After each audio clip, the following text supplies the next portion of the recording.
Why does an empty hallway, a silent mall, or a hotel corridor sometimes feel strangely disturbing? These places are called liminal spaces. Liminal means threshold. They're in-between zones like corridors, lobbies, waiting rooms, and airports, designed to be passed through, not lived in. The unease starts with your brain. Your brain is always predicting what should be here.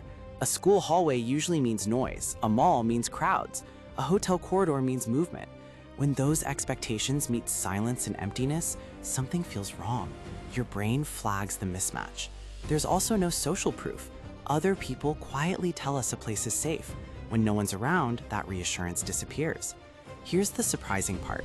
Liminal spaces feel unsettling because they look familiar and unfamiliar at the same time, almost normal but slightly off. Liminal spaces are creepy because they make the ordinary feel abandoned, like reality is waiting for something to happen. Why do some people find that same emptiness comforting?